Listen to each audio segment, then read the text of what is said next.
Good evening, one and all. We are live.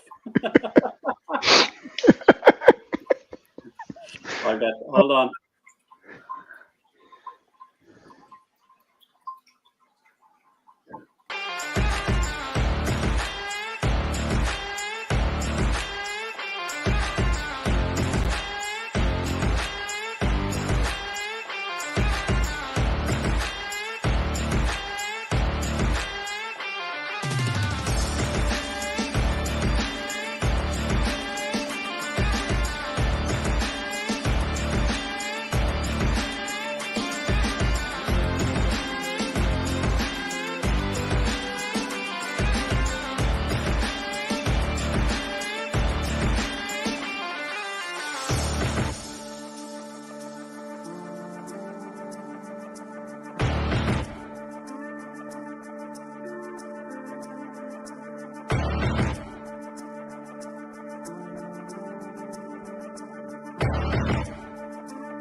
Take two.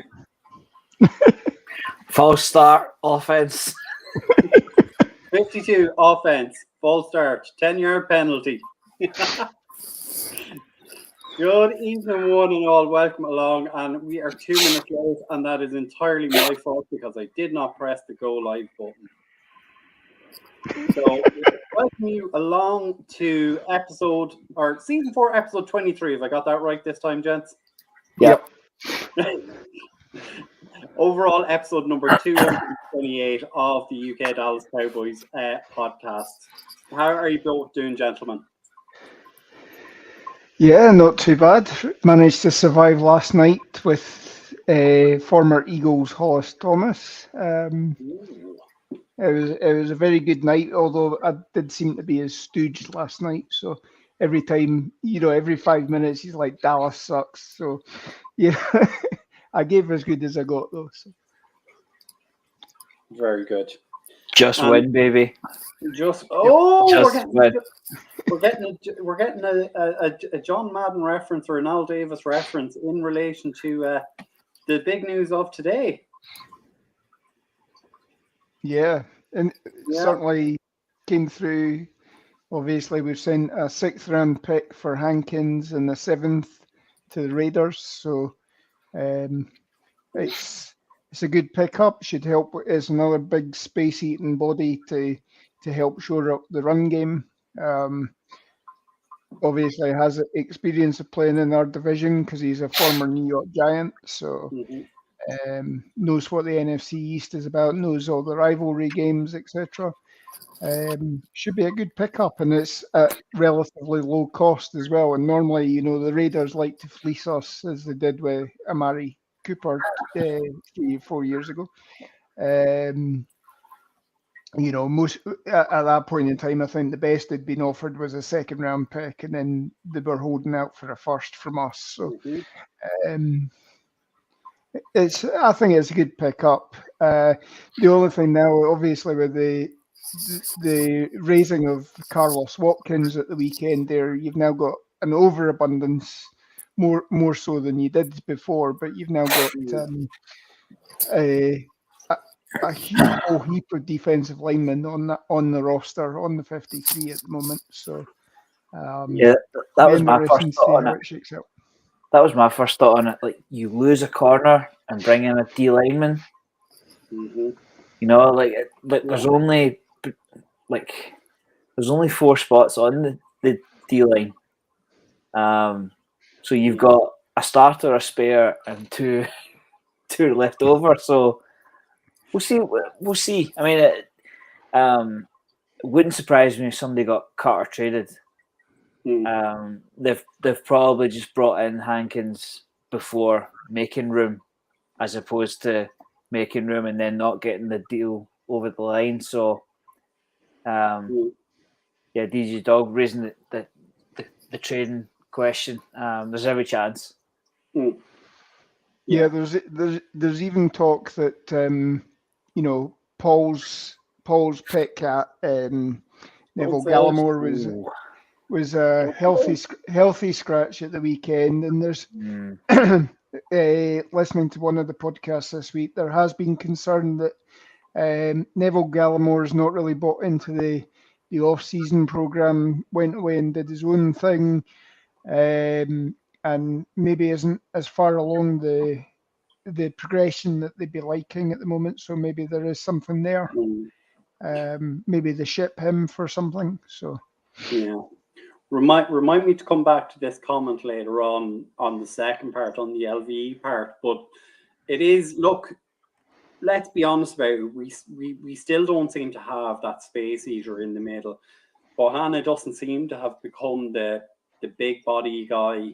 Ridgway, we thought, was being brought in as that big body guy, got cut in the off season, or not got cut, but was put down to the practice squad and then was claimed by the Lols. So, you know, it's something we need. We need someone in the middle that's going to stop the run, because better teams than the Detroit Lions will gash us for yards up the middle.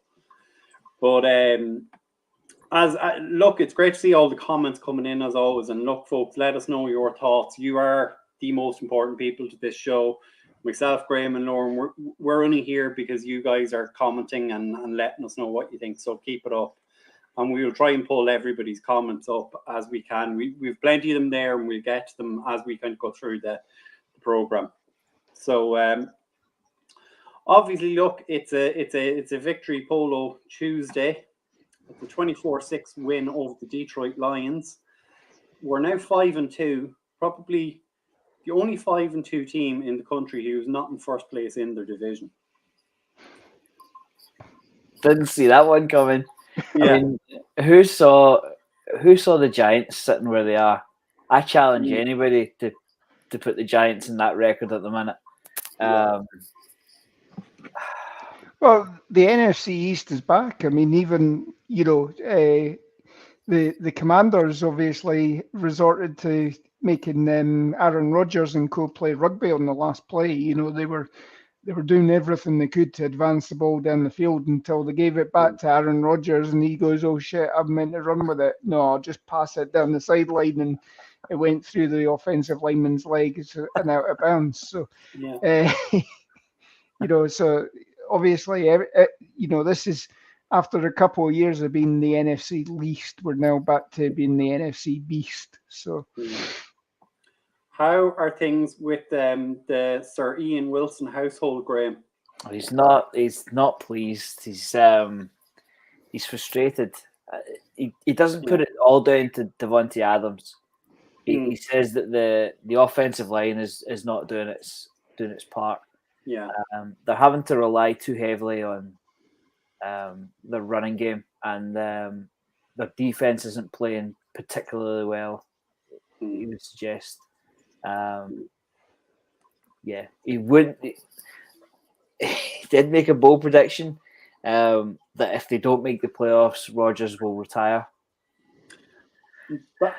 That's an interesting thought, because before we go any further, I want to give a shout out to the UK Detroit Lions at Roar at the Lions UK team. I was on with them on Saturday, and we did actually discuss this. I kind of said, is this the last year of Tom Brady and the last year of Aaron Rodgers? And it's interesting to hear that he thinks that as well.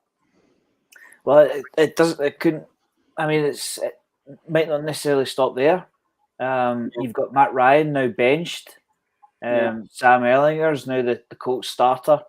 Mm-hmm. It seems to be the kind of great era of this batch of quarterbacks is coming to an end. Yeah.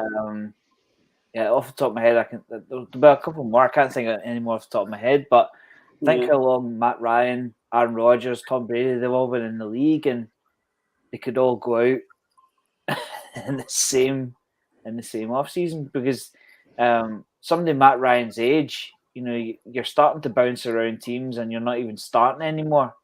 Matt Ryan's not going to sit on the bench for anybody. If he doesn't get a starting gig by the end of the season, he'll retire. Yeah. Like I heard it said yesterday, and look, I'm on record. I thought Ellinger, if he was fit last year, would beat out Carson Wentz eventually. He got injured and didn't. But he's hung around there at the Colts. But the thing I heard was that Frank Reich has already lost his job, and he's gonna see what he can do. He's hoping that Ellinger might be able to do something. And here's another name for you both. Russell Wilson's dropped off the face of the earth.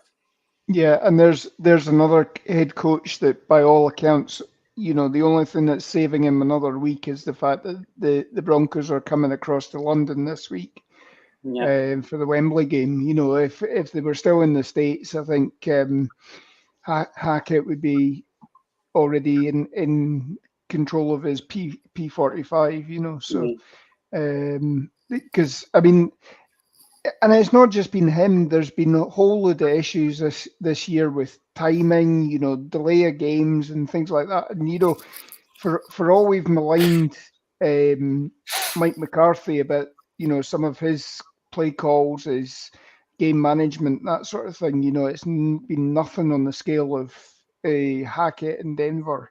So and Russell Wilson's been, he's not done anything to help the situation as well. You've got guys like Jerry Jeudy who want away from the system as well. Now, by all accounts, he's not actually been reading the new playbook that's been brought in, because Russell Wilson has brought across the plays that he likes from Seattle when they're trying to integrate that, and guys like Jerry Jeudy aren't running the plays correctly. So there's question marks about Jerry Jeudy, but if you think of that draft that obviously we picked up CeeDee Lamb, and Minnesota Vikings got Jefferson, and that's about the only two picks that have actually turned out to pan out, because the Raiders lost. Ruggs is now serving time in jail, and Jerry Jeudy is now looking like he's going to be getting traded somewhere in the next couple of weeks, if anything. Yeah. So, getting back to the more important stuff and our own Dallas Cowboys, it's time for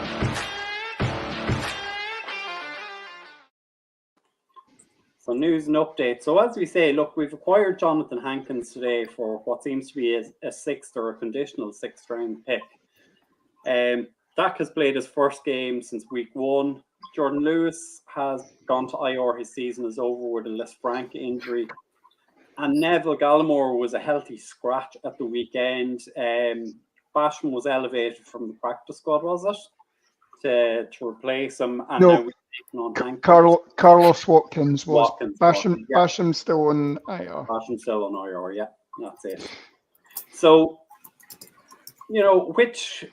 what topic would you like to discuss first?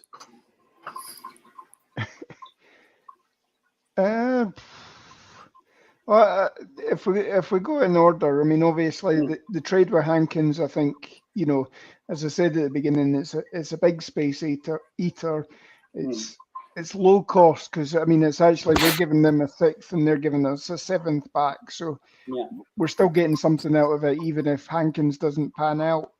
All you're doing is probably trading back 32 places, and your chances are you're not going to get somebody.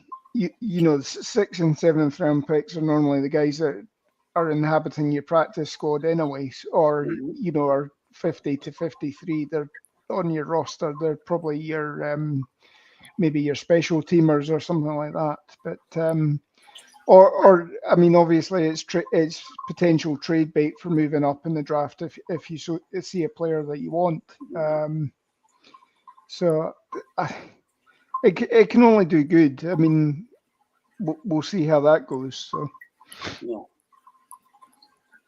It's unfortunate, but I think Jordan Lewis might have played his last game for the Cowboys. Yeah. See, when you consider 1 year left on his deal, they saved $5 million on the cap by cutting him. Liz Frank injuries are not great, and he was. Let's be kind. He was the third corner, so it's kind of stacked against him, is it not?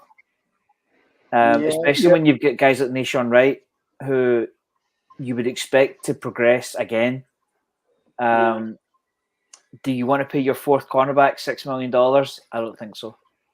And it's a shame. It's terrible because this is the kind of year where he needs to be performing. He's 27 now. He needs to be performing. He needs to be looking for a new deal. And the injuries kind of derailed all of that. It's unfortunate.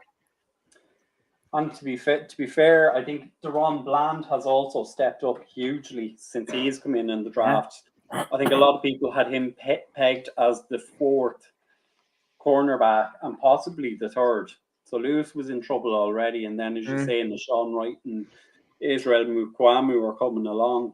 So it's going to be a battle, and I mean, you always take a corner in the draft, regardless. So he's facing enough. Yeah, like I mean, if you're saving $5 million, and we know how much Stephen likes those cap numbers and bringing them forward, and you have an off season where you have to renew CD Lamb and Trayvon Diggs as well. $5 million is going to help you out a lot. Yeah, I mean, you're going to have to pay other people. And when you've got ready-made replacements already on the roster, the numbers don't look good. It's a shame because I quite like Jordan Lewis. I thought he was a great pick. He came into the same year as Chiro Awuzie, and I thought they were two really good pickups and not glamorous players, but they got the job done. And when you consider you could end up with another. You could end up with another Diggs by taking a player in the second or the third round. I mean, they come cheap, cornerbacks. You know, they're dime a dozen, unless you're going for a premier one and you expect to start day one. I mean, they're no strangers to taking corners, as you say, Brian. There's been plenty of second, third round, fourth round picks come in and started and played particularly well. You've got Bland in there as well, so. Yeah, I think we might have seen the last of Jordan Lewis. The only thing I would say to counter that is that obviously this is Brown's last year with us on his contract. There's no guarantee you'll re-sign him. He certainly in the initial stages of the Lions game was a bit poor. As far as I'm concerned, he gave up a 14-yard pass straight away, just pure bad technique or bad positioning. You've got Lewis. Lewis could be that, elder statesman in the room, give a little bit of experience to the players. Yeah, we'll see in the next couple of weeks, obviously, Bland, Wright, Kelvin Joseph. Obviously, again, I've heard this week that, Bland is the guy, if somebody goes down in the nickel cornerbacks, Bland is the guy that you would normally bring in. If one of the outside cornerbacks goes down, then it's Kelvin Joseph to at least give him a try. And then, where does Nashon Wright fit in as well? So we'll need to see how I mean, again, if nothing else, this is helping us in some respects because it's giving us a chance to see how these guys are so that you can then make that decision to move on. But you do still need a little bit of experience, but yeah, we do. As DJ Dog says, there we're sending prayers for a speedy recovery because he has been a great player for us. He's consistently he got drafted, and then obviously we changed coaching staff, and the coaching staff that we brought in wanted a bigger 6'2" corner.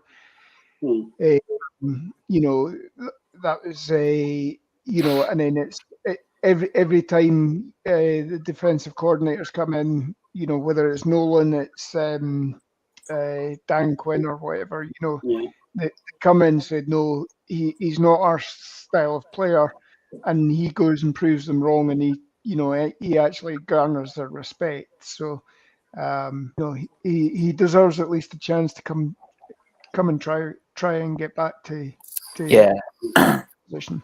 I would be surprised that, like, I can't remember who said it on Sunday night, but they suggested that we'd need a new defensive coordinator by the end of the season, because somebody could come in and offer him a job mid-season, so long as they get permission to talk to him. Because he's doing an incredible job, and you think of the coaches that have lost their jobs already. We're not even into November yet, and you've got interim head coaches in place. So, it wouldn't surprise me if Quinn didn't finish the season with the Cowboys, which would be a shame. But there's only 32 jobs in the there's only 32 head coaches in the world, so you've got to take your chance to be one of them. I think the league rules state that you can't leave mid-season. You can't leave for a head coaching job mid-season. So you've got to at least get to the end of the regular season. So he will be here until the end of the regular season. And then it is all a case of, there is no salary cap for coaches. So, does Jerry open up the pocketbook again? Potentially, if McCarthy doesn't take us to the promised land of at least a divisional round win to get us to the championship game, then potentially McCarthy's out the door this year as well. And as we say, while a lot of people are mentioning that coach from New Orleans who's on sabbatical at the moment, it would certainly be a lot cheaper to bring Dan Quinn in, because you're not having to pay anything to the Saints, because he's under contract 2024. So. Yeah. So, point here from Joe, and I know, Graham, this is manna from heaven for you. Feel a little better if we went and got another guard or on our offensive line. I think we have a spot available now, because I think both Veletsko and Farniok are injured, and I think both have gone to IR at this stage. Certainly, Veletsko has, and Farniok, it's a hamstring injury, so I can't see that being less than 4 weeks as well. So it'd be wise to put him on IR as well. Yeah. So, Graham, would you be happy to bring in another offensive lineman? Maybe trade away some of that defensive line depth that we have? When you consider they've got 10 players for 4 positions, it kind of makes sense. But maybe that is the plan all along. We've still got another few days before the next game. So certainly anybody coming in now isn't coming in to start. Yeah. You've got to be somebody. You've got to be somebody like the Lions or the teams at the worst end of the league. Escape me just now, but Texans. Do you want to go after one of those players if they're not playing for a great team? Do you want to? It sounds strange to say, but do you want to disrupt a fairly good unit at the minute? I have to admit, it's certainly a lot. It's a much better unit than I thought it was going to be. Yeah. Do you want to go after somebody like we suggested in the private chat, Brian? Do you want to go after a first-round caliber player, give up that first pick, and then have to pay him with all the other people we're going to have to pay? Or do you want to let these guys develop? I would go with the latter. I would say let them play, let them develop. If Connor McGovern can keep progressing, Yeah. I mean, I'll be honest. I didn't think he was going to be much use, but he's playing well. The thing with McGovern is, and the fear factor for me is contract year.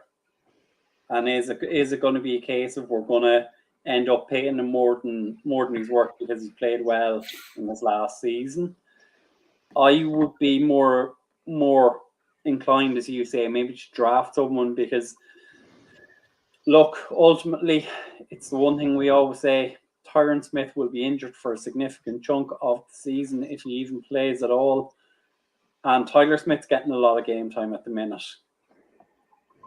And he's still not playing in the position we've drafted him for. So, maybe it's something to look at. And Joe was suggesting maybe looking at Brandon Cooks from Houston Texans. I wouldn't do it myself, but I don't know. For you gentlemen, would you do it? Not for me, no. No. Cooks has been around for a long time. I get that he stretches the field. He could potentially still stretch the field, but we've got guys still to come in and develop. We've got Dak back. We've got Michael Gallup back again. Let Lamb, Gallup, etc.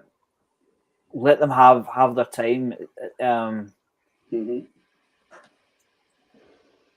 not for me. No. Yeah. So just to bring Big Wheel up to date, so we've brought Jonathan Hankins over from the Las Vegas Raiders for a 6th round. I think it's a conditional pick, is it, Lauren? And we're getting a 7th round. It's certainly a 6th round pick to begin with. Yeah. We get the 7th rounder back, so it's a swap of picks effectively. And you're obviously getting Jonathan Hankins. If the name rings a bell for anybody, it's obviously he was a New York Giant about 3 or 4 years ago. And quite disruptive guy. Certainly the couple of down years I think that we had where we were relying on Zeke and to get 2 or 3 yards, and Hankins was one of these guys that would come in, and I think he was alongside Snacks Harrison at the time as well. So, certainly, Big Blue, as they called him, that there was a reason why the Giants call themselves Big Blue, and that's normally their defensive line is quite big, stout guys. So. And I suppose, look, the other great thing to come out of Saturday or Sunday was number 4 was back.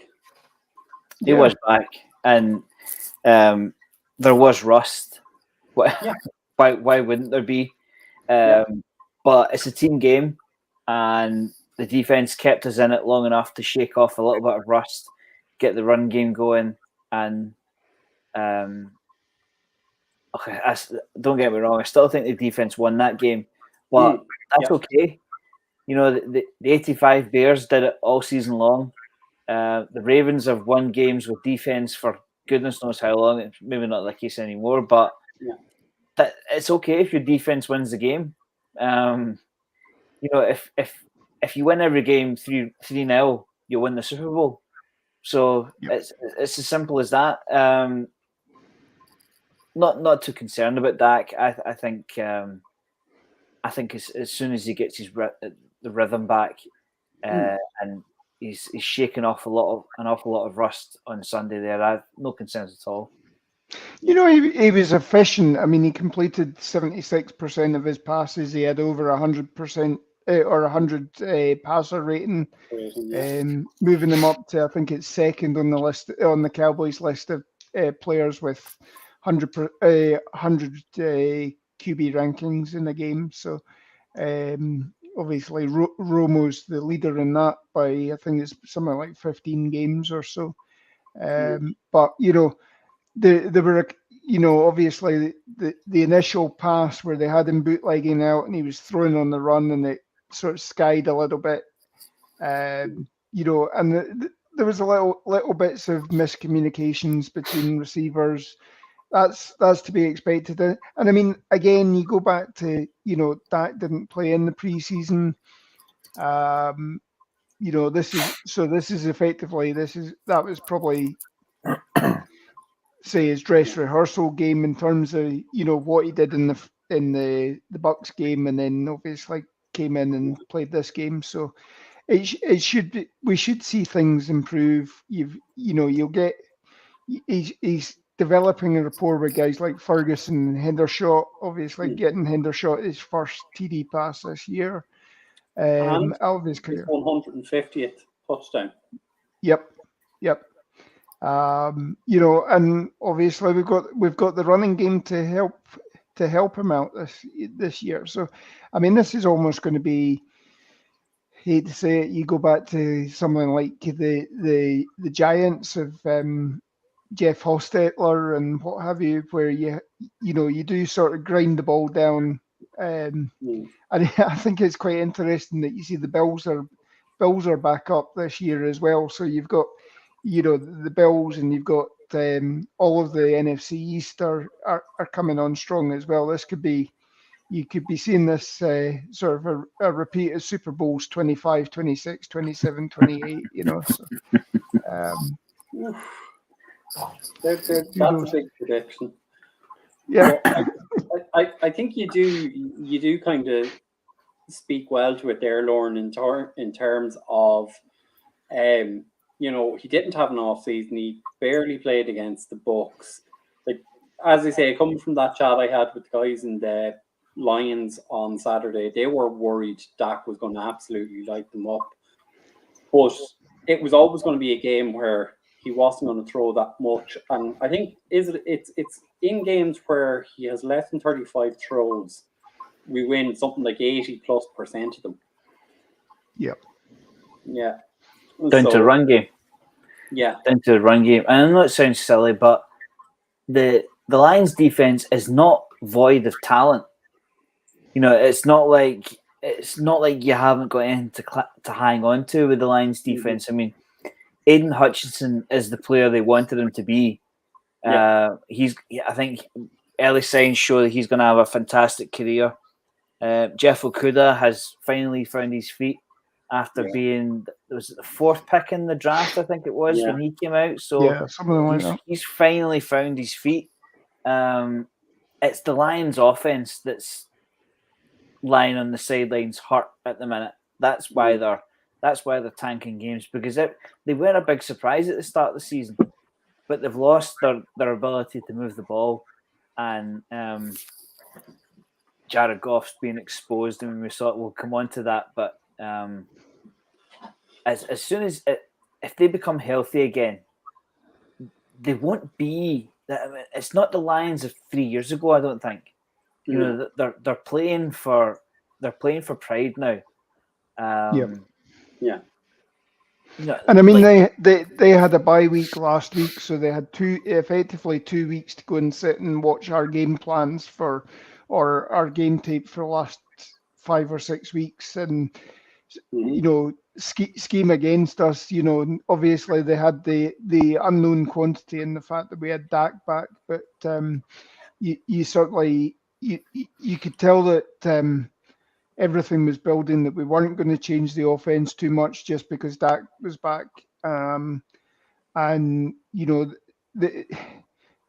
were sure tacklers. I mean, at one point, you got the point where Zeke went down and ended up having to get helped off the field. You thought, oh God, that was problematic. You had Noah Brown getting taken off his feet as well, doing the flip and losing the ball in the air as well.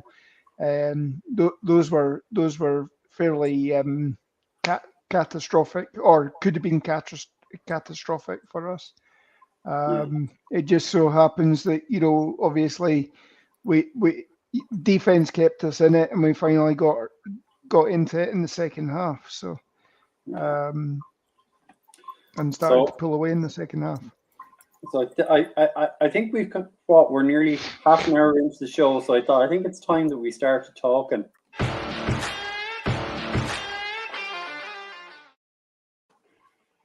So obviously, look, the offense, it's sputtering at the minute.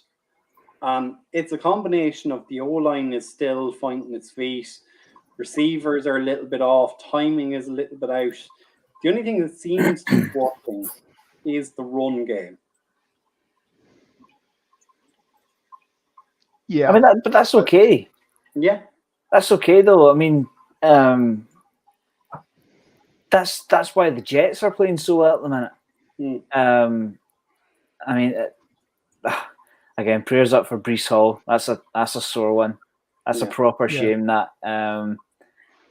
But the Jets run the ball. They play good defense, and are they sitting on 5-2 as well? Is that right? Are they 5-2? Yeah, they're 5-2. So they've just done a trade with Jacksonville as well. So obviously they're replacing Breece Hall with James Robinson. Yeah.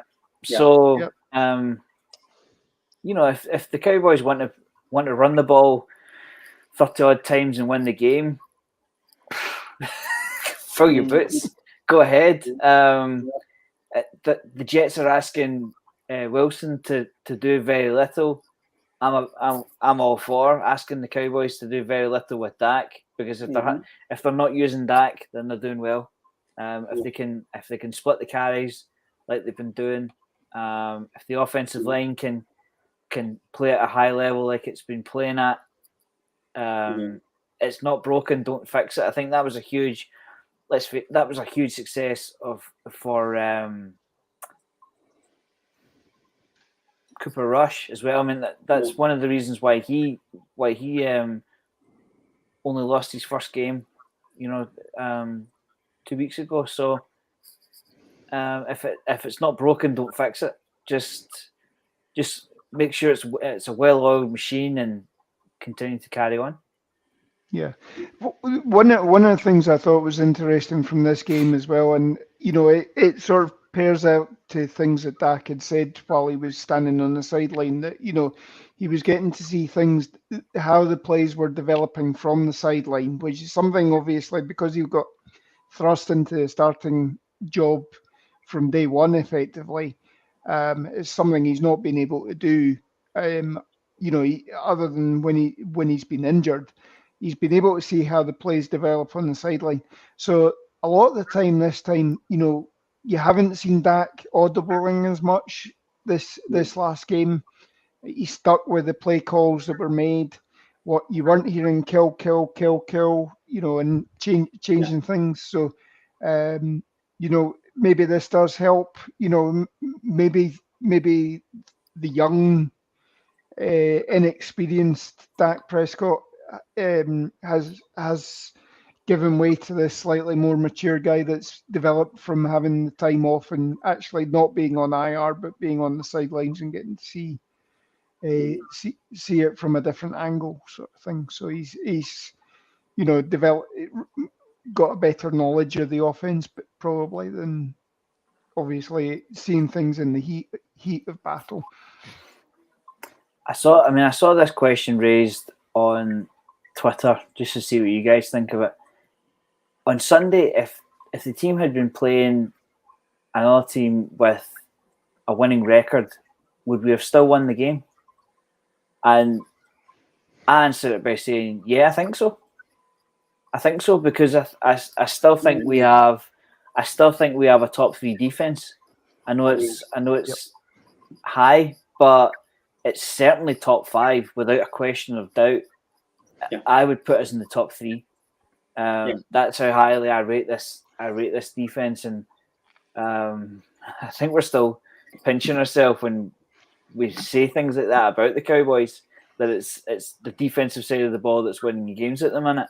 But I don't know about you two, but I had no concerns of losing that game on Sunday.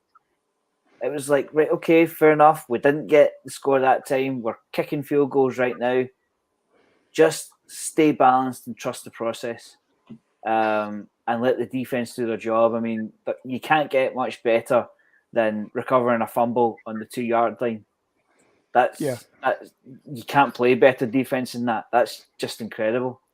And especially when it's a running back who hasn't fumbled in 687 carries or so as well, So, but I mean, the job that obviously set up the play before where Micah makes that fantastic run to, track back and, what was he clocked at 20.5 miles an hour to track back and bring Hawkinson down at the 1. Obviously, it was debatable, if they'd gone and reviewed it, was he across the line? Was his knee down before he crossed the line? That sort of thing. But then, the play of it was Tank Lawrence took on a double team, split the double team, knocked the tight end that was playing fullback back into the running back, and the running back fumbled the ball. And obviously we recovered, and then you get. We'll go into defense shortly, but those were turning points, and the defense is keeping us in the game, and you just saw.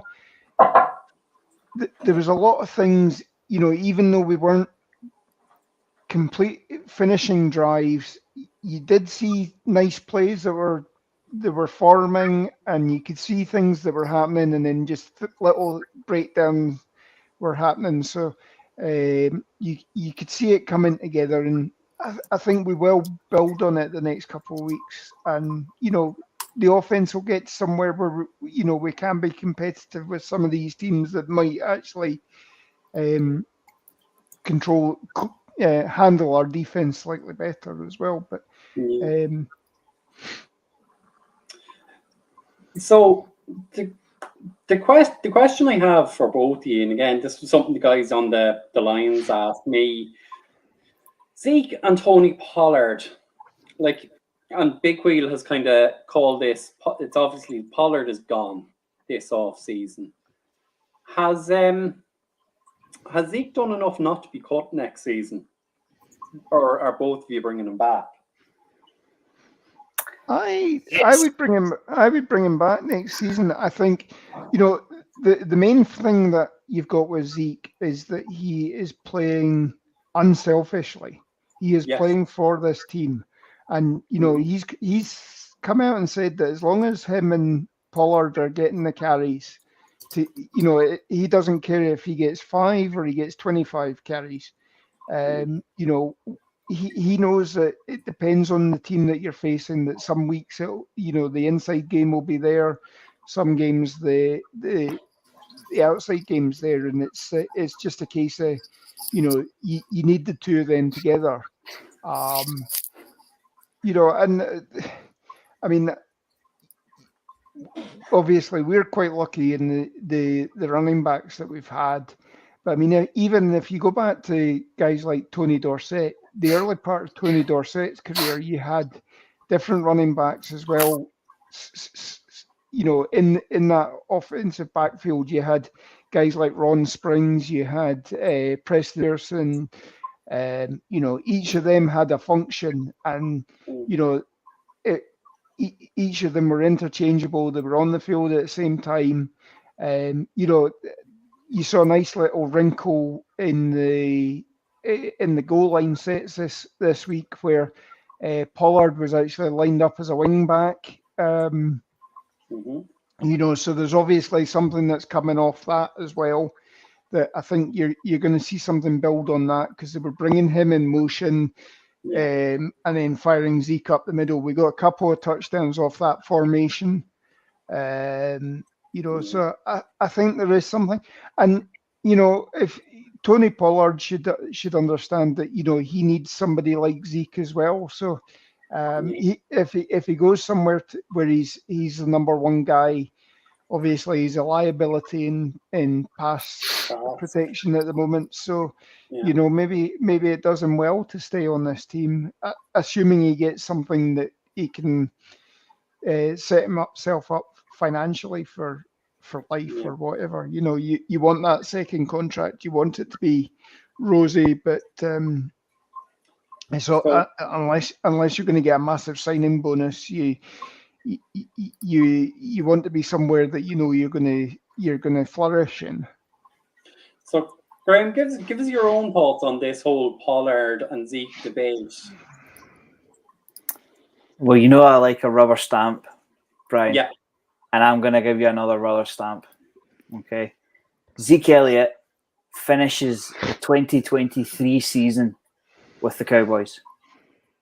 And I'll tell you why. Because they only lose, they only get back $4 million if they cut him. Yeah. So it still results in just under $12 million in dead money. That's too much. That's way too much for me. That's a couple of starters, in my opinion. So, one, I still don't think they can afford to cut Zeke Elliott. We've mentioned several times about the players we have to redo. $11 million of dead money is not going to help that. Two, he's still playing at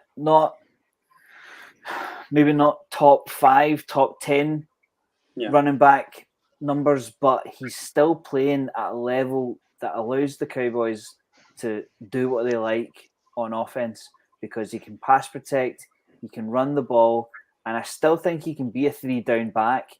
The other reason is he's only 28 by the end of the 2023 season.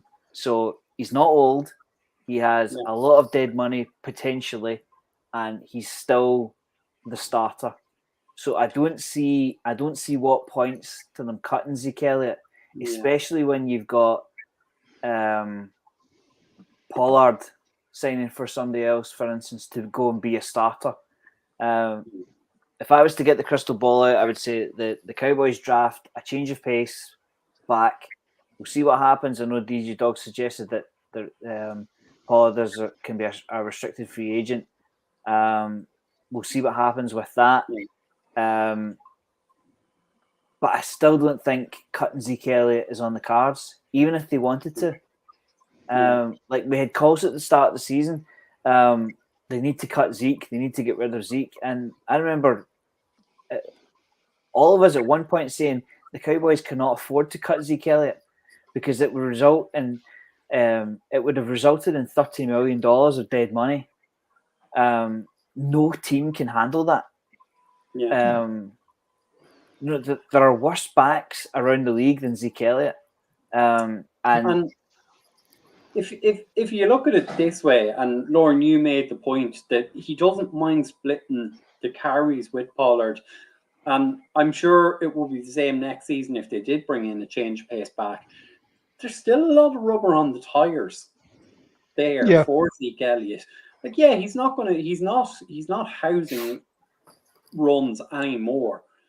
But what on Sunday when it mattered, who were you giving the ball to on the 1 yard line? You weren't looking for Pollard. It was Zeke you were looking for because that's Zeke's bread and butter.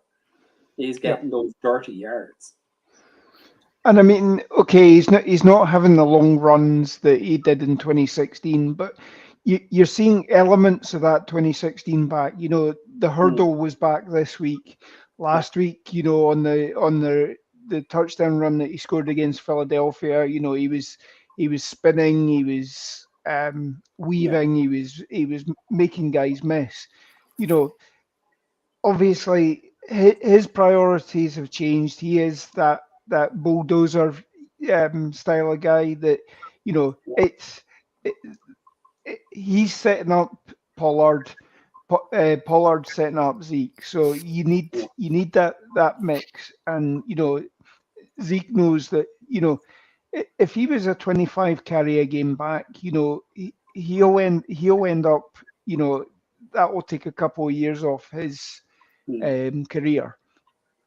The less that he has to carry, but he's still on a pace for over 1,000 yards this season. And okay, we've got 17 games now. People are still expecting running backs to get 1,000 yards. They're not just because there's an extra game. It's not suddenly gone that you've got to get 1,500 yards to be a successful back. You still just need to get 1,000 yards. So, this is making them productive, and that's the main thing. So, one of the big successes out of Sunday's game seemed to be the holes that were being opened up on the right side of the line with Zach Martin and Terence Steele. And if you could replicate that on the left-hand side of the line as well, if you could get that solidified, is that not going to help both Zeke and Pollard? Yeah, definitely. And I mean, obviously, our tackles are developing. I mean, I think Steele is actually PFF has Steele as one of the better run tackles.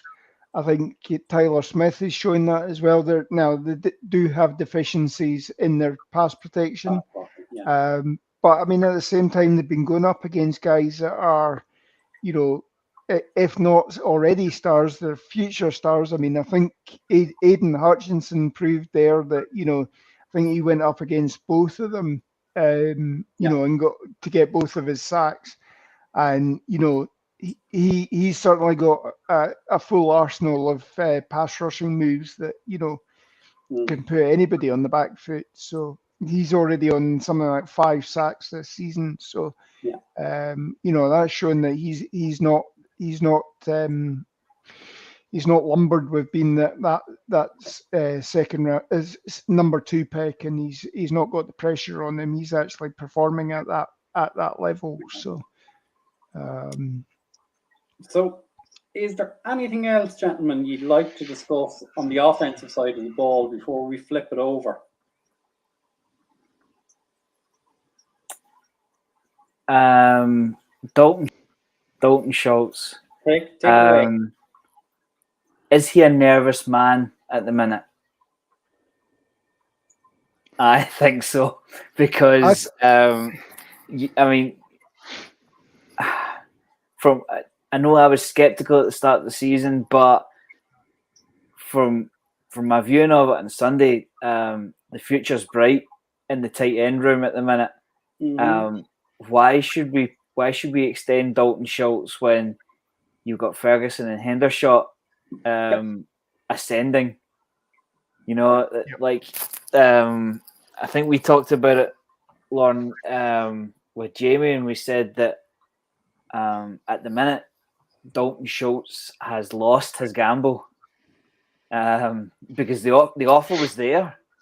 Yeah. I can't remember exactly what the offer was, but I think it was a 5-year deal around $10 to $11 million. I think it was in but they've taken a lawnmower. They've taken a lawnmower to that offer at the minute, and I don't see teams lining up to compete for him either. I think this is going to be one of the occasions where the player lost. Yeah. No. The only thing is, obviously, this week, during the Cooper Rush weeks, his production went down. Dak's back this week, and his production goes back up. But even at the end, the fact that Hendershot caught a pass from Dak for a TD, that builds a bit of confidence in the younger guys for Dak as well. So he will look out for these guys as well. Maybe having the two tight end sets that we're running this year. I mean, that's giving you options. Dalton Schultz has improved as a run blocker this year, I think, when he's been on the field for that, and that allows you to have, or it allows the defense to question whether is Schultz going to be the pass receiver, is Ferguson going to be the pass receiver, is Hendershot, so it's creating that mismatch in the defense. But yeah, at the moment, I would say that Schultz should be worried. I think last week I said that, I think the writing's on the wall. He's on the way out. We don't normally do this, but I'm going to ask a fantasy question. With the reference to Sunday's game, for everybody watching at home, let's hear the comments.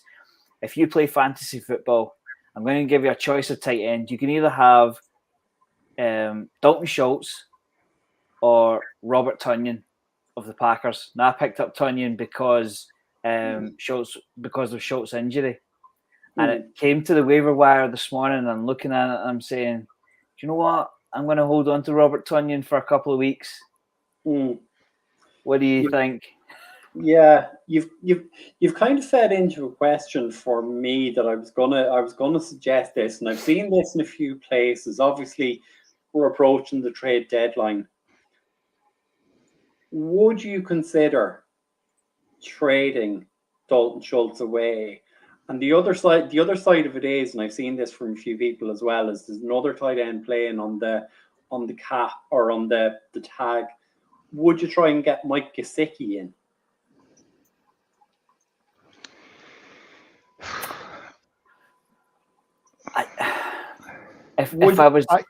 Would you approach the Dolphins and say, listen, we'll give you Schultz, you give us Gesicki? It would be a downgrade for the Dolphins, if I'm honest. That's why I'm saying it. Yeah, the Cowboys would have to sweeten that deal with maybe a 4th round pick. Well, don't forget, both are playing on the cap, so both are free agents at the end of this season unless they get deals done. See, my thoughts on tight end is that, unless you're a premium top 10 guy, you're not going to make the big money because there's so many of them around. Like, unless you've got a Rob Gronkowski, you're not going to pay. You're not going to pay the $15 to $18 million because, like, the Cowboys are showing it right now. You can pick up somebody. You can pick up a big body that can block and catch the odd pass. They're a dime a dozen as well. So I don't see why you would. And if you look at the tight ends that have exploded in the last couple of years, Darren Waller, Robert Tonyan are two of the names that stand out. They were guys who were just floating about doing very little at their respective teams. Yeah. So maybe it's like that, a defensive tackle, like defensive tackles, they need 3 or 4 seasons in the league to get seasoned and get accustomed to it, and then they grow. Have a guess at how old Darren Waller is. 29, I think. He's 30 years old. So it wasn't as if he was drafted 2 years ago. He's been, like you're saying, Brian, he's been in the league for a long time and he's simply hit a bit of form. Yeah. Like, if you play fantasy football, you'll know, get a tight end early or you're not getting a good one. The thing with Waller as well, I mean, there was issues where he had to sit out a couple of years, so that he had, I think it was gambling problems or something like that. There was something that caused him to be out of the league for a while, at the commissioner's discretion, if I remember rightly. And he obviously came back in the year that Gruden came in, and obviously they were on Hard Knocks, and that was really where he began to flourish as well. But maybe that time away has helped him focus his mind, realize that this is what he wants to do, and rather than looking at what he could potentially do. The trade that you were talking about there with the Dolphins, obviously they wouldn't do it because obviously Schultz has obviously got an injury concern at the moment that will require at least an off season to fully recover. And potentially at any point in time, Schultz could re-aggravate this injury and then perhaps even make it worse. And I don't know that you would trade him away at the moment because you do need, obviously this offense is going 2 tight ends. You need as many tight ends as possible, which is why McKeon's been brought up the last couple of weeks as well. And to have, especially as your receivers aren't clicking properly at the moment as well, having guys that can either block or come out as pass catching options are certainly it's of benefit to keep them at the moment. So bless you. So I think we're nearly an hour into the show at this stage, and we've kind of skirted around defense. And I mean, again, defense was the standout standout unit last weekend. So let's talk.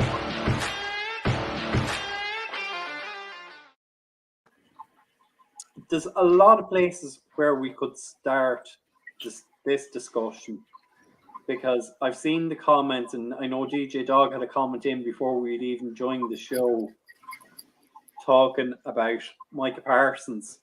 He was unbelievable. I've seen someone, I think it was Joe, put in a comment about Tank.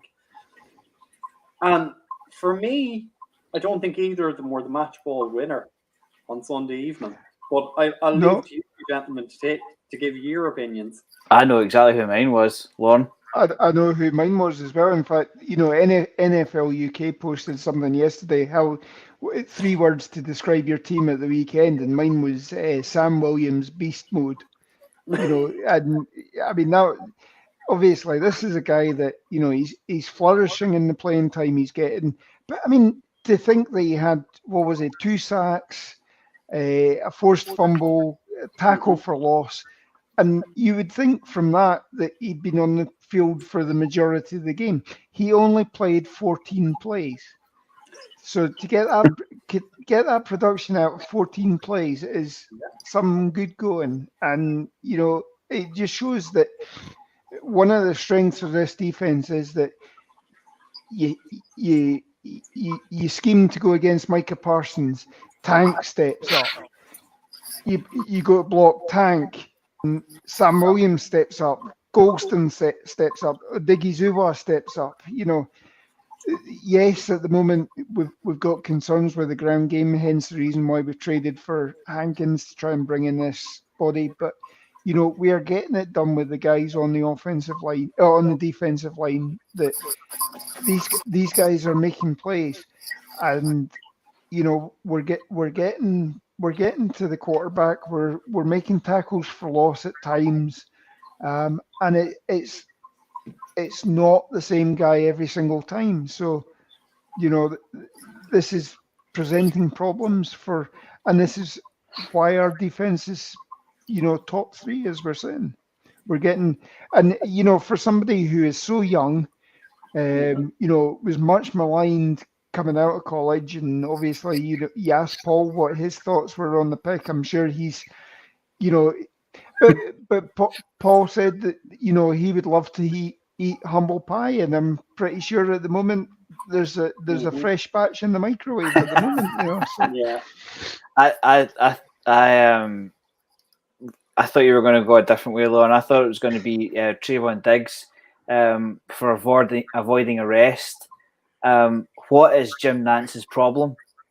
You hopefully you two know exactly what I'm talking about. Him and Romo tore strips off of Trayvon Diggs for that interception. It's like, right, okay, Jim, you've said we heard your comment. You can let it go now. I thought they were going to send in he was going to send in the National Guard at some point to arrest Trayvon Diggs, because, like, right, okay, Jim, let it go. It's not the first time we've seen a dodgy call on defense. It's fine. We hear you. I mean, anybody that doesn't know what I'm talking about, go back and watch the highlights, because him and Romo, I mean, even Tony Romo, it was almost as if he was desperate to prove that he wasn't a Cowboys homer, because fair enough, the ball does seem to hit the ground, but it's not the first time. It won't be the last time. It's okay. You can let that go. I just thought it was really, really funny, because and I mean on that interception, Diggs had his hands on the ball. Yes, it touched the ground, but he had his hands on the ball. It didn't, as a result of hitting the ground, it didn't juggle or anything like that. So, I mean, the refs if the refs are going to rule it on the field, you need to have indisputable proof that if it had gone to review, which I'm pretty sure New York were reviewing it, because they like to review everything that the Cowboys do, potentially for an overturn. But I mean, was that not the play where there was about 2 minutes after it, and Nance just kept going on? They were not go back. They were going on about it for 5 minutes, and they were questioning why New York hadn't reviewed it or hadn't asked the ref to review it. simply because they didn't think there was anything wrong with it. It's not as if they're going to let it go.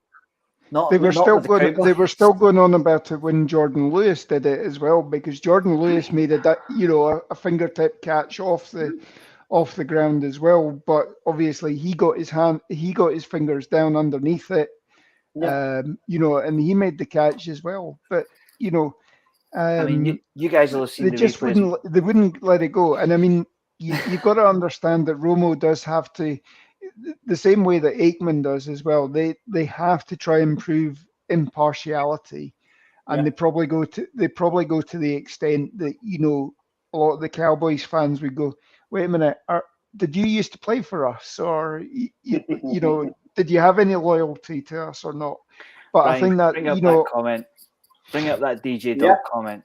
Yeah. Because that's exactly what Jim Nantz forgot. Every turnover is reviewed. Yeah. So, like he was, I mean, the guy was getting his underwear in a twist. Like the officials have an earpiece. They are connected up with New York. I don't know. New York can tell them at any time, review the play. Hold on, give us 10 seconds. We're reviewing the play. There's potential for something here. And, it has to be indisputable evidence. There wasn't. Yeah. That's exactly what you're saying, Brian. There's got to be significant evidence to show that it was an incomplete. And I don't think there was. No. Which is why they left it. Yeah. But the comment I want to bring back up, and we'll flip back to Sam Williams for a minute. Oh yeah, I mean he's going to get a letter from FedEx this week. And normally if there's a FedEx envelope sitting on their stool after practice, there's a sizable chunk of your paychecks already on its way to New York coffers. I mean, it was great at the time, but he's going to regret it now, because he's his income's gone down a little bit extra this week. I think you saw that Parsons got fined 10,000 last week for the unsportsmanlike conduct. Diggs got 9.5, I think it was, as well. So it'll be something along that lines for especially the way that they're sort of trying to improve the safety for players this year, especially in the aftermath of Tua. But it might sound a wee bit horrible, but I don't hate it. I don't hate it. But I think it was a couple of, I don't know why this is coming to me, but a couple of years ago I said on the show, I think it was Xavier Woods got fined for a particularly late dirty hit, and my initial thought was, do you know what? It's a violent sport, and it lays a marker. Next time the receiver is involved in a contested catch, he might have that in the back of his mind and just wobble the ball a little bit, or maybe not go full speed. It puts players off, and I mean that running back will be thinking about. I can't remember the name of the guy, but he'll be thinking about that, and he'll be thinking, well, maybe I'll not go towards Williams anymore. I know they're trying to improve player safety and so on, but there's nothing wrong with a defense and a bit of fire in the belly. I mean, let's face it, he's a second round pick. Will he notice the difference? Don't know. He's well paid. Yeah. Yeah. I well believe Mr. Jones has already picked up the tab. We need to be careful with that one, Brian. We've had coordinators suspended for that kind of stuff in the past. First one's on me. Yeah. But I suppose, look, the stats are kind of rolling through the bottom of the screen there. Like, when you look at it, right, Sam Williams, 3 tackles, 2 sacks, 2 tackles for loss, 2 quarterback hits. Tank Lawrence, 3 tackles. if you look at it like that, you're going, not really much contribution. But with defense, it's as much what they do outside of the statistics and the quality of the work that they do. Yeah. Because teams have moved away. They moved away a long time ago from targeting Tank's side because they know his ability to stop the run. And it's allowing guys, as we say, Dorrance Armstrong doesn't show up on the stats there. But again, Dorrance Armstrong had another sack on Sunday. Yeah. And it's causing errors. It's causing errors. I mean, you've got to feel for Jared Goff on Sunday. I mean, I know he's not everyone's cup of tea, but he is a former first round pick and he has played in the Super Bowl. And another 5 sacks for the Cowboys D line. I think those interceptions came from Goff feeling like he had to do something. Because if he eats every one of those balls, they're not scoring points anyway. Their run game had fallen to bits. He had very little passing options. I felt a little bit sorry for him because it's like everything else. His job's on the line. Job's on the line, and he feels like he has to make something happen. I mean, we never gave another huge performance. We never gave the Lions offense a sniff. And I know they've got injury problems, but like I said at the start of the show, I never felt like we were going to lose that game on Sunday. At no point did I think, hold on a minute, we're up against it here.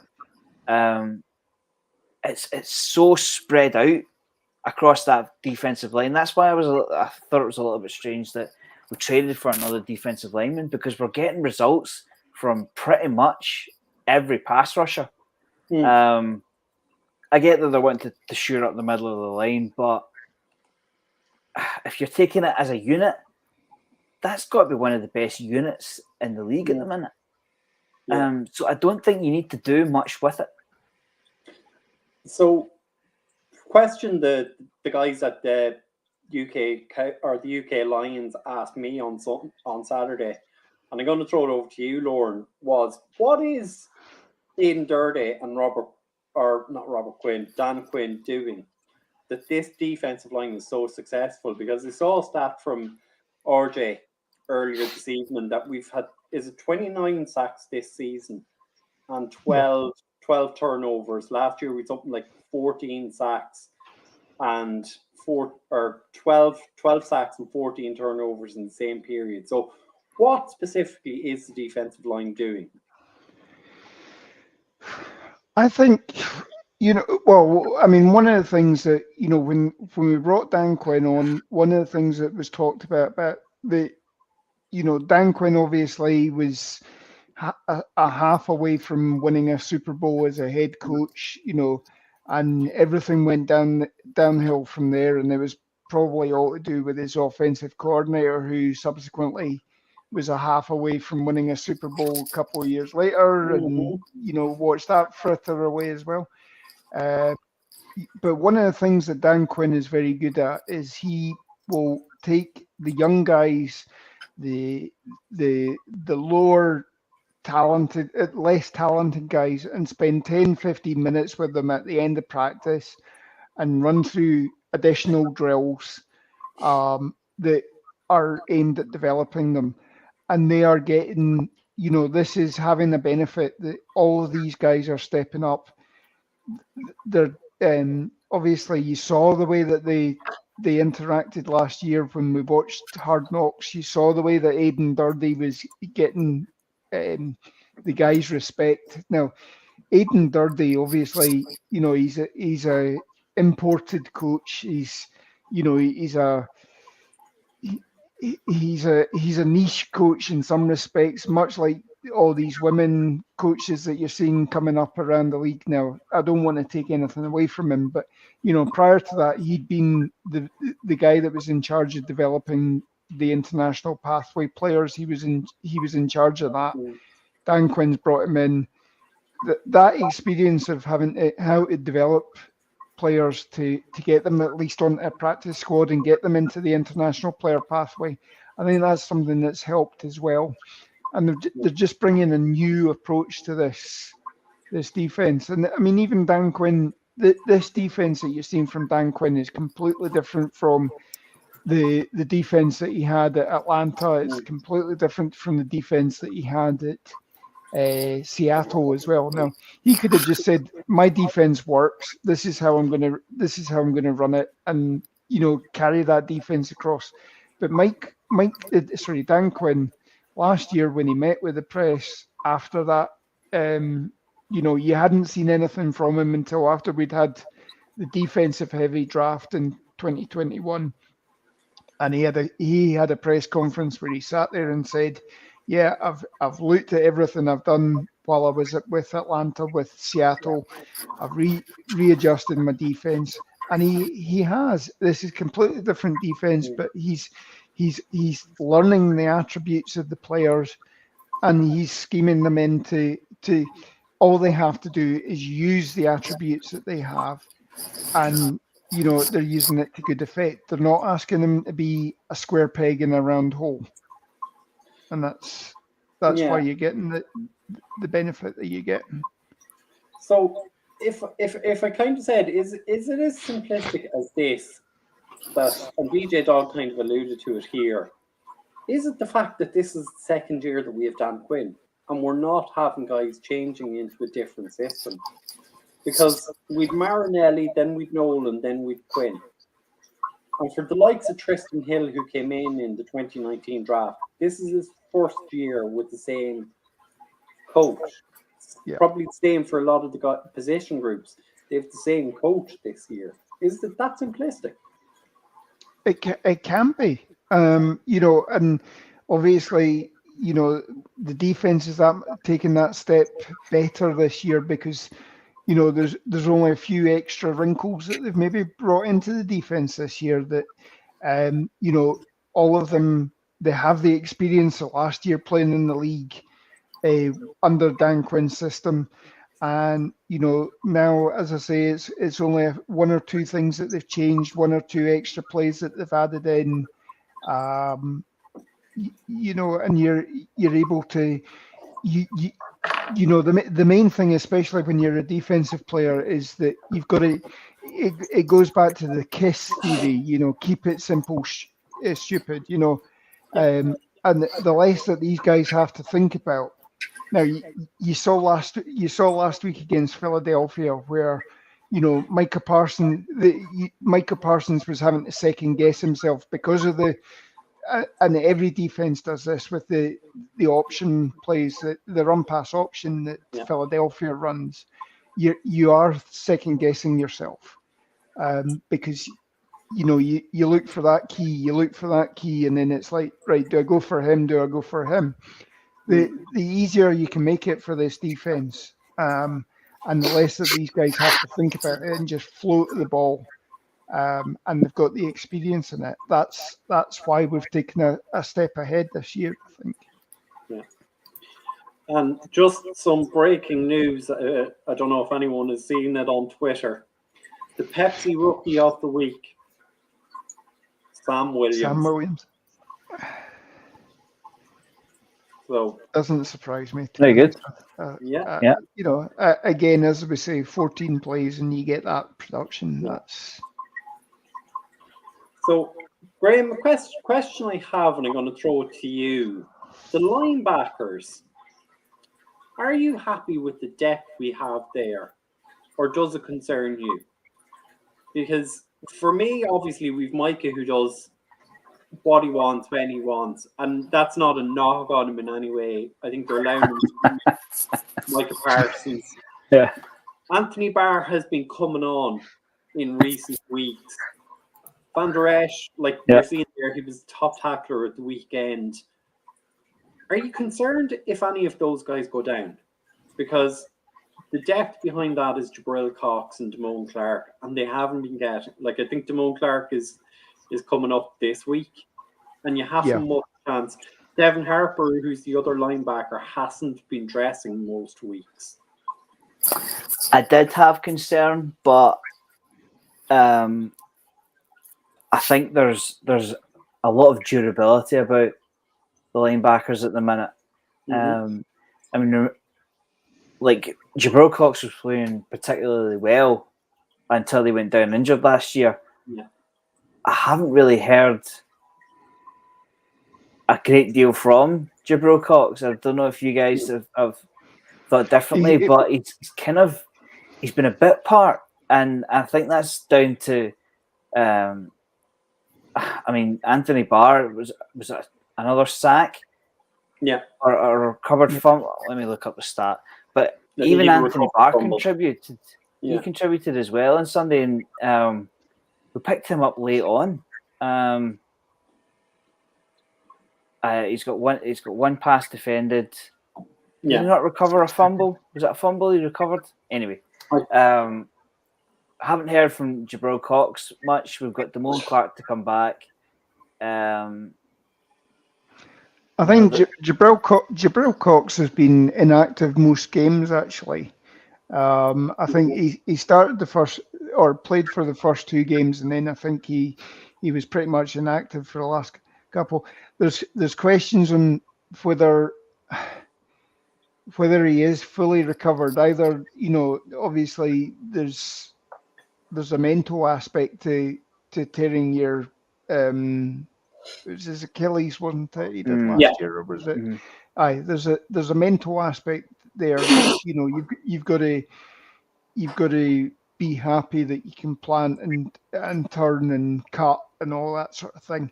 And there's question marks as to whether he can do that. And I think there's a slightly more confidence in the fact that Barr has done it before.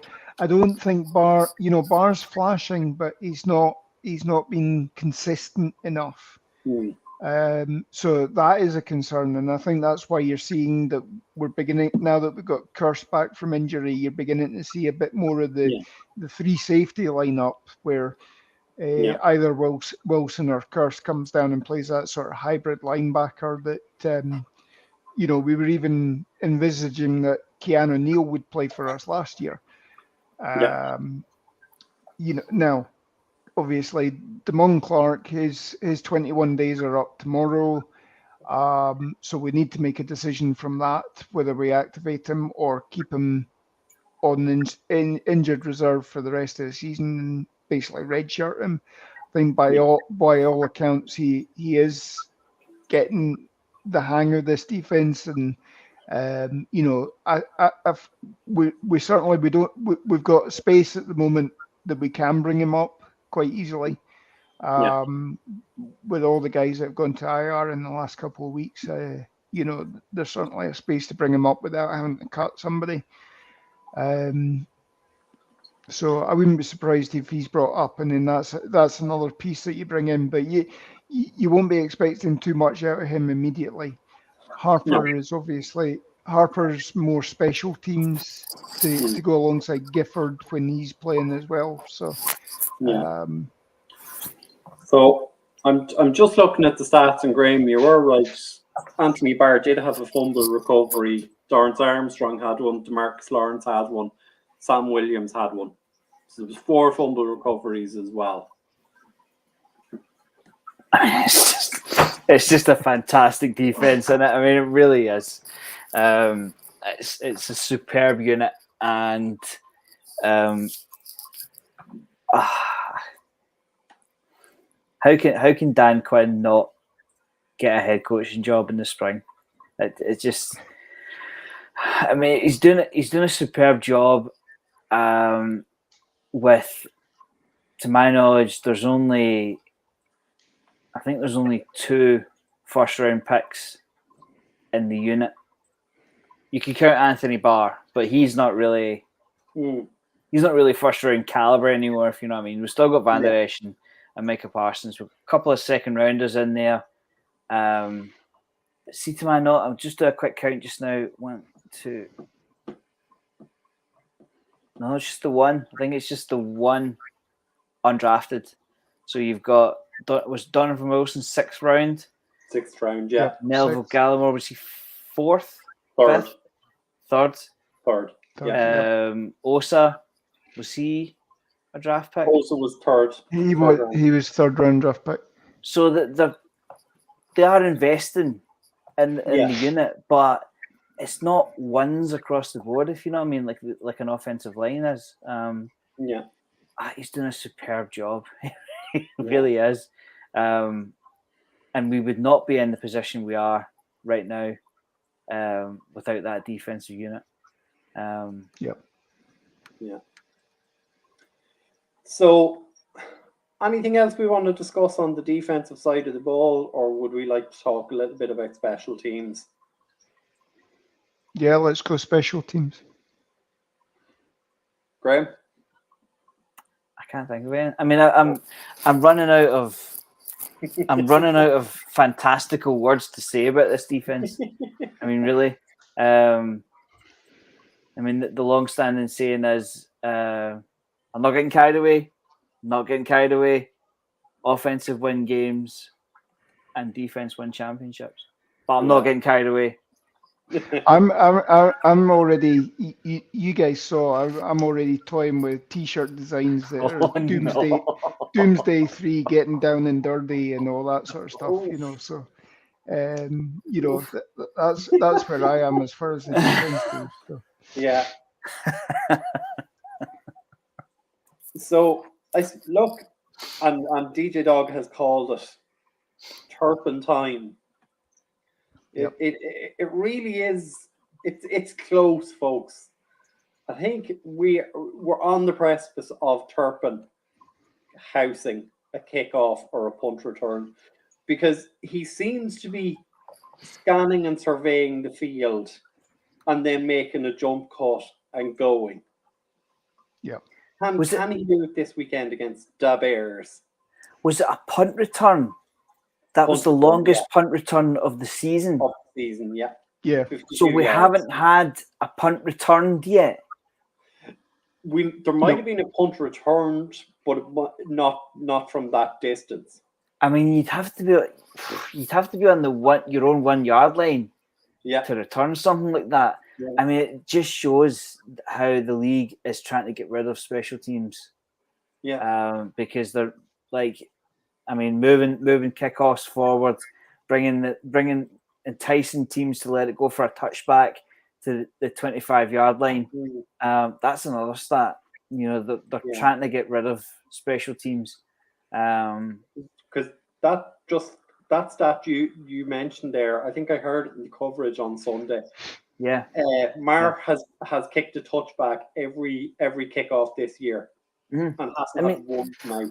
That's the thing. See, unless you need to return it, why wouldn't you just let it go? Because by letting it bounce out the end zone, you're already a quarter of the way up the field for zero risk, and you're a quarter of the way up the field. It's a shame, because special teams is where the majority of the league make their money. You know, they make their $50,000 paycheck.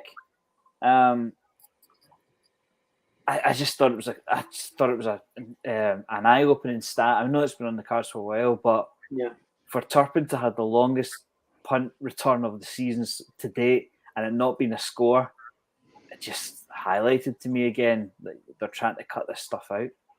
Yeah. And he must be getting frustrated as well, because it literally, you know, the Giants game, Jamie Gillan took him down. Jamie Gillan was the last man standing there as well.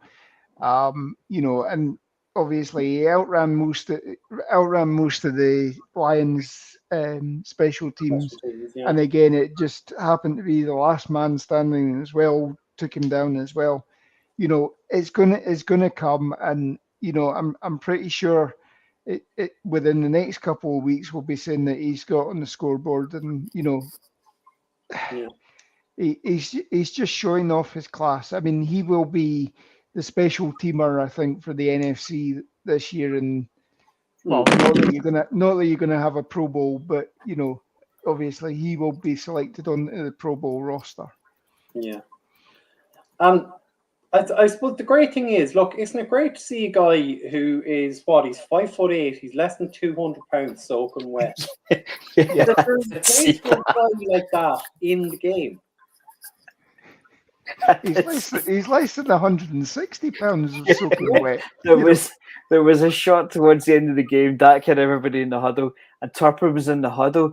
It was as if one of the players had brought their teenage son onto the field to see what it was like. He was so short, and it's a shame. But you know, and did you see it? Did you see after one of the victory formation kneel downs as well? He did the backflip as well. So. Yeah. Yeah. I mean, could he be our Devin Hester? Potentially, yeah. Potentially, yeah. Yeah. I mean, I know they're trying to get rid of the position, but let's face it, he's not going to be our receiver, is he? They don't seem to want to get him involved in the receiving game or in the backfield. But it's trick plays, really, isn't it? It's reverses and trick plays.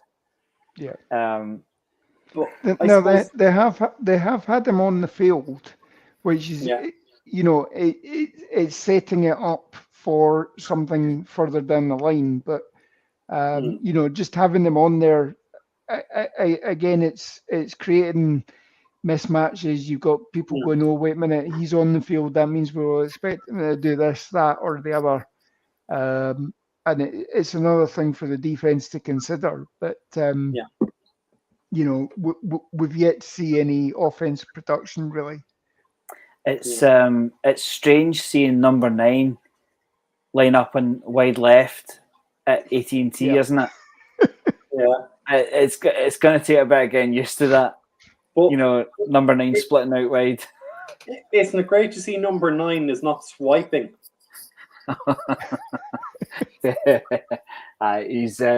He's staying classy. Is Tony? Yeah. He's not bringing it up too much. I don't know if Troy Aikman would be the same.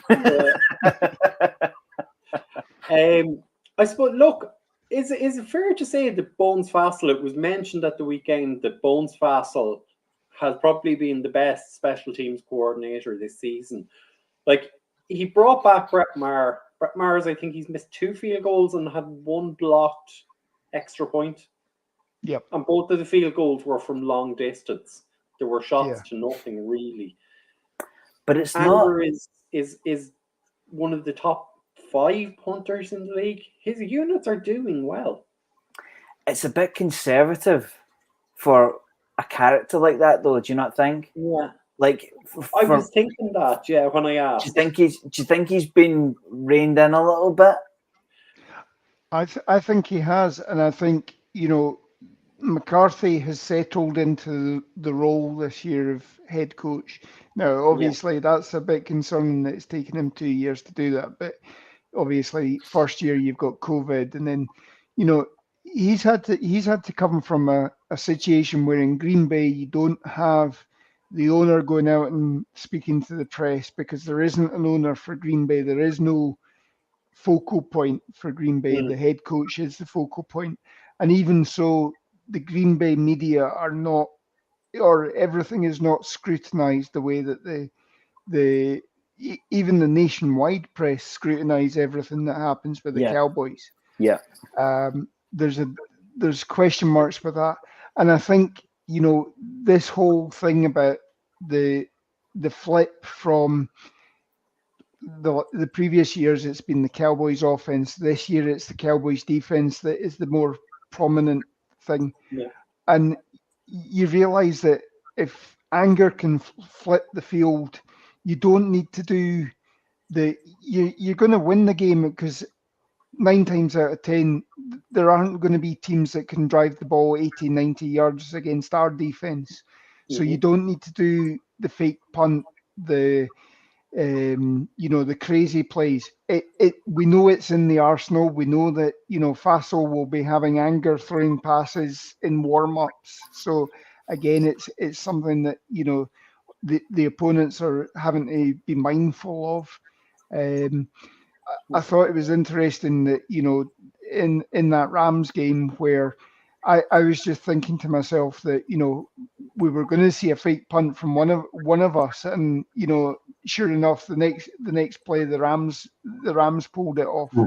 I thought if the Rams hadn't pulled it off, I thought we might have pulled it off there. Yeah. But I think McCarthy is actually where Bones Fassel would have been in his ear saying, "Let me try this, let me try that." I think McCarthy's keeping a steady hand on the ship this year and actually saying no, veto.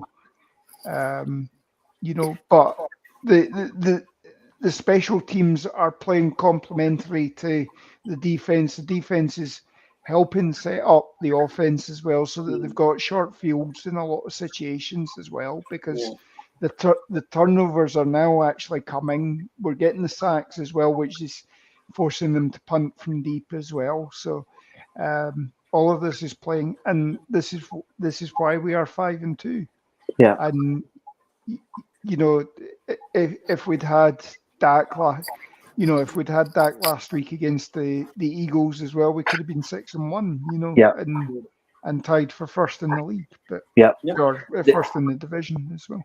The only thing I could add on to that is that if McCarthy really doesn't want to take the offense off the field and say it's 4th and 2, I think he would play the odds. I think he would leave the offense out on the field as opposed to trying to run a special teams fake, if you know what I mean. Like, I think he's a big analytics guy, and he would rather run Zeke up the middle for an attempt like that as opposed to snapping the ball to the gunner or whatever and trying to do it that way. Yeah. And you've kind of brought it back round, and I did mean to talk about this when we were talking about the offense. Kellen Moore's conversion rate on his first, second, and third downs, it wasn't good at the weekend, and it's getting frustrating to see some of the plays that he is doing. And have either of you got the same concern that I have? I do to some extent, but I mean, as Kellen Moore said yesterday in the when the coordinators were having their press conferences, that he's trying to do things that are breaking away from his tendencies. So obviously, when a team sits down at the start of the week and they're saying, right, we've got the Cowboys, Kellen Moore does this, and this on third down. And Kellen Moore's been trying to do little things. Now, while you're in games like this against, I hate to say it, lesser teams, because this season you're seeing that teams that give away their best player for 3 draft picks and a bag of beans and whatever, can turn around and take Tom Brady to wish that he had a DeLorean and could go back to the off season when he unretired, and stop himself. Anything's happening. Anything and everything is happening this year in the NFL. I mean, it's just so difficult to pick consistently who's going to win games because there are so many upsets the last couple of weeks. So anything that you can do, again, anything that you can do to make yourself unpredictable.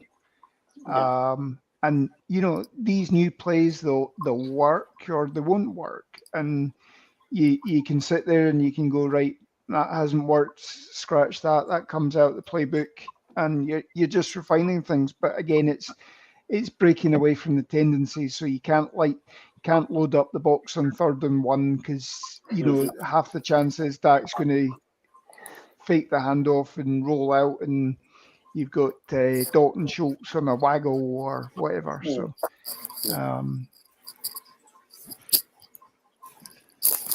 Graham, any thoughts before we call time on tonight? I'm just wondering if you guys have ordered your Brett Maher jersey yet. No. Are we steering clear of that one for another week? No, I mean, think of the criticism. Yeah. Think of the criticism leveled at him. It's been really refreshing. And another thing, I mean, I said I wasn't going to get too carried away, but we've got the Bears, and then we've got the Packers. And then the I think we're looking at another 2 wins. Yeah. Which takes us to the Vikings game and then the Giants game. Another 2 winnable. And then you've got the Colts and the Texans who are toiling. That's potentially six wins. I wouldn't be too devastated if we won 5 of those games. The Vikings seem to be the real deal. I think they'll win the NFC North the way things are going. But we've kind of got over that initial hump of thinking, right, we've got Tom Brady, and then we've got a Super Bowl contender, and then we've got another Super Bowl contender, and we got over that, and it's kind of downhill for the rest of the season. I mean, we end the season with the Commanders and the Titans. I mean, is it unheard of that we go the season undefeated for the rest of the season? You know, it's amazing. It's amazing what defensive structure does to your mindset. Because I think after week 2, when Dak went down, I was ready to mail it in. You know, I think I put in our private chat, like, to you and the other college guys, you know, are there any good offensive linemen coming out in the spring? But now it's like you get over. I just read that comment. That's superb. Graham, are you looking to see who's going to be available at number 32? Listen, Brian. If they're picking at number 32 with a bit of silverware on the finger, that's not a problem. I'll deal with that. I'll grin and bear it, and I'll deal with it. No, I'll stop you there. There is only going to be 31 first-round draft picks this year because the Dolphins have been docked a draft pick this year. So. Naughty Dolphins. Yes. No, I think I've caused a stir. Even DJ Dog is letting in on you now, Graham. I mean, I'm looking at the rest of the season. I mean, do you guys feel the same? Do you guys feel like we could go the rest of the season undefeated? Because right now, there aren't that many winning records for the rest of the season. I certainly think asked me this, and I said I think we could finish 12-5. I said I think if we lose one game against the NFC North, one against the AFC South, and then one of our other divisional rounds. Quarterback's a bit much. I was for the audio listeners, the Big Levarsky, after week 1, Graham was looking at quarterbacks for first round draft.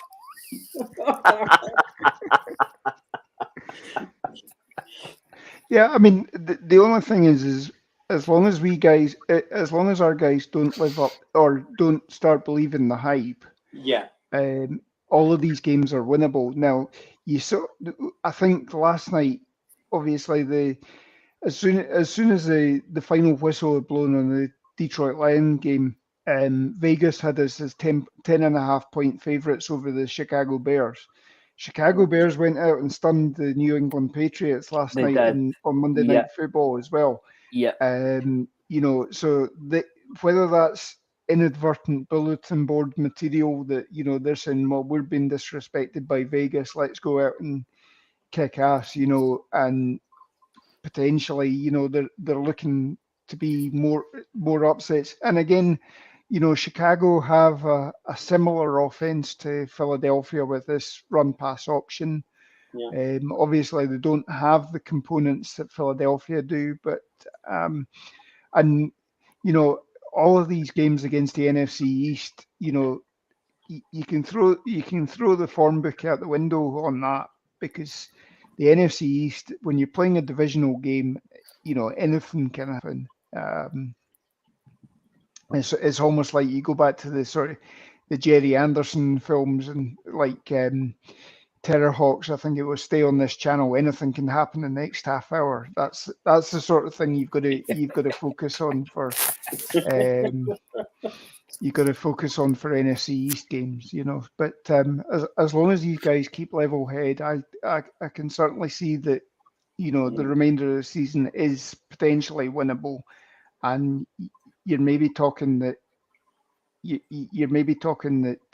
this could be number 1 seed, dare I say, for playoffs as well. So yeah. So I think on that note, look, we'll do the shout outs before Mike Poland absolutely gets on and kills us. So as always, look, if you're going over to a Cowboys game, get in touch with the guys at Cowboys Experience for the meet and greet, stadium tours, tickets, tailgating, and much more.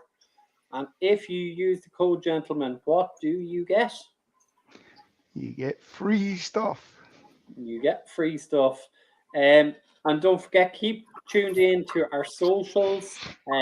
There is a Dallas 2023 travel package being organized, so keep an eye out on all of our social channels to see what's going to happen with that. And Graham, I'm going to give it to you there for the creators. Yeah, so if you're looking for Cowboys content during the week, make sure you check out our friends of the show. And there you've got Big Game James, Jeff Kavanagh, 105.3 The Fan. I'm sure most of you know about that. Jay Tuck has been having plenty of fun with Eagles fans on Twitter at the moment. He's not difficult to find. You'll always find them winding up an Eagles fan. Yeah, there's loads of good Cowboys content out there. Make sure you check out. Great stuff around the social world. And as always, look, on Thursday night, Mike will be here to break down all things Cowboys and Bears. So that's 9 o'clock here in the UK and Ireland, 4 o'clock on the East Coast, 3 o'clock 3 o'clock in Dallas, and 1 o'clock on the West Coast. And we can't go without pulling up this comment from Big Lebarski. He said, Mike just texted me and said it's fine to go as long as we want. Bearing in mind this week, though, it's a 5 p.m. kickoff our time this week. Yep. Our clocks go back, so it's only a 5-hour difference. Yeah. So, as always, folks, look, tune in Thursday night. Mike and the team will be here, and it's a good night from me. I'll throw it over to you, gentlemen. Yep. Have a good remainder of the week. Hopefully see you Thursday night to break down this Bears game coming up. We're off to the Super Bowl. Oh, no. Good night.